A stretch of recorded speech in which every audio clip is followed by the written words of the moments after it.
to be the first humans to leave Earth's orbit in some 54 years. Is there a difference in Earth's orbit and being outside the orbit?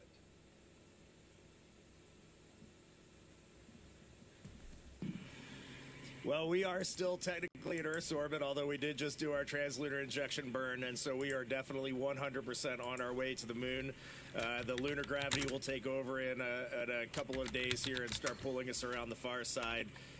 At the end of our translunar injection here about an hour and a half ago, we just really looked at each other, and I know the United States has done this 1968 through 1972, but this is unbelievable that we can put our minds to something and pull it off. This is an unbelievable technical accomplishment.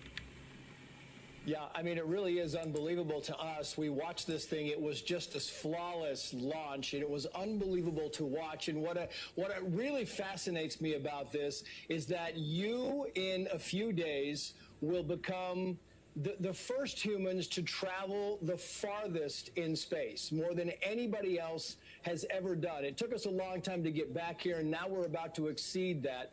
Is that a moment of pride? Is it a moment of history? How do we feel about that?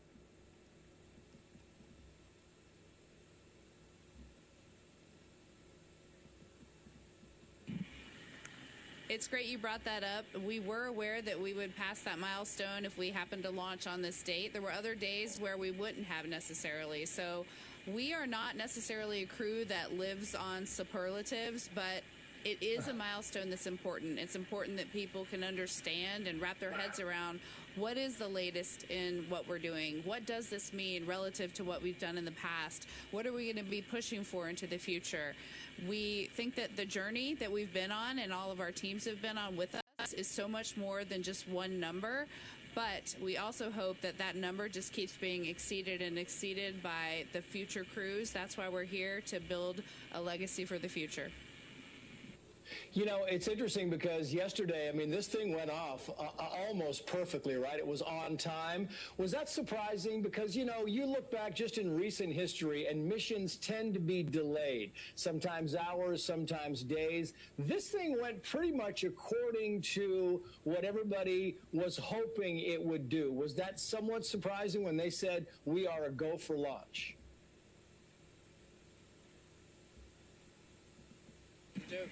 Yes.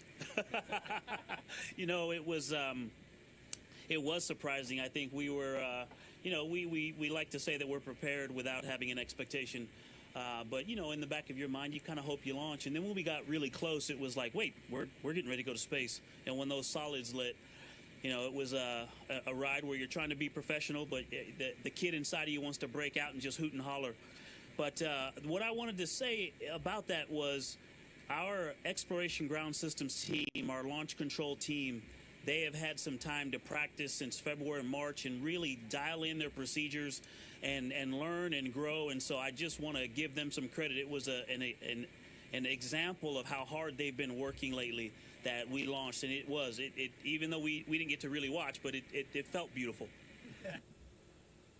Yeah, they should give themselves a big round of applause because it really, I know it felt beautiful. It certainly looked beautiful. Very quickly, Victor Glover, while I have you on the microphone, we are broadcasting across the nation, but we're focused. We're based in Los Angeles. And I thought since you were from Southern California, maybe you'd like to give a shout out to your friends and family here. Oh, well, of course.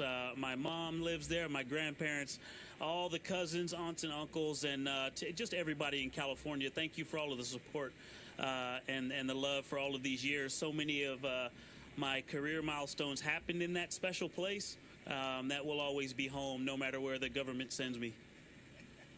You're going with us. How has it been?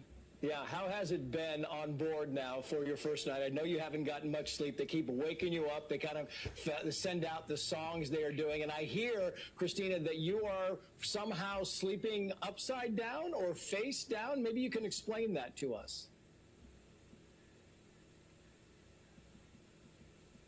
Sure. Yes, it has been a great couple of days just learning how to live in Orion. And I would love to give a quick shout out to our families before we keep going on with the questions, just because we haven't had a chance to say hi to them, and it's just so great to have had their support building up to the launch, and we miss you guys already. Living in Orion isn't quite the same as being at home with our families, but yes, some of the exciting things are the burns that we do. They kick off with such an acceleration that most things that you see Velcroed around that aren't actually fastened down all fall down to the floor of Orion. But speaking of floors and ceilings, it actually is just all by convention only. There is no difference between up and down, and so yes, I've been sleeping with my feet there and my head down here, and it's very comfortable. I think I'll probably stay there the whole mission unless someone kicks me out. So we're finding out how to make this space capsule a home.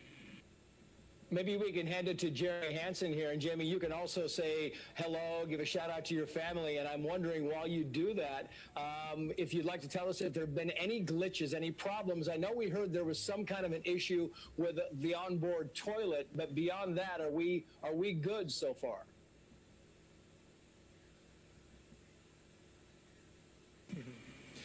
Yeah, great to have a chance just to say thanks to my family and missing them, and for the support from Canadians back home.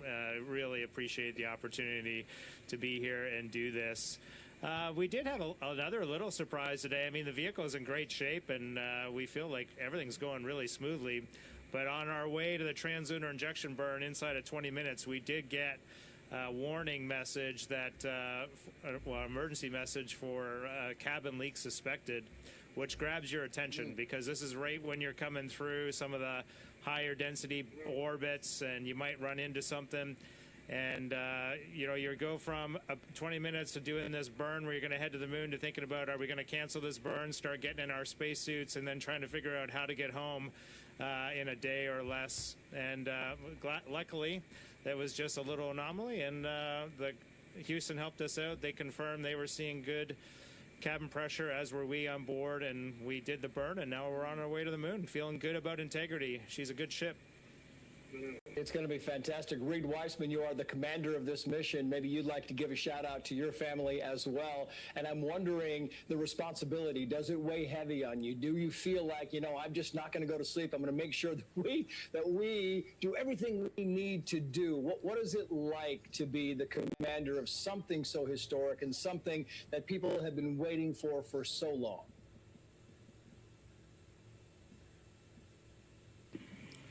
Well, to answer that, I'm learning from my crewmates here. I'm flying in space with two of the most skilled astronauts that we have, most accomplished astronauts. And Jeremy, on his first day in orbit yesterday, was just getting the job done 100%. So my job here is pretty easy. Definitely sometimes you get a little bit nervous. There's a couple things that caught our attention so far, but it's going great. And my job is very easy. I am definitely getting pulled along by my crewmates.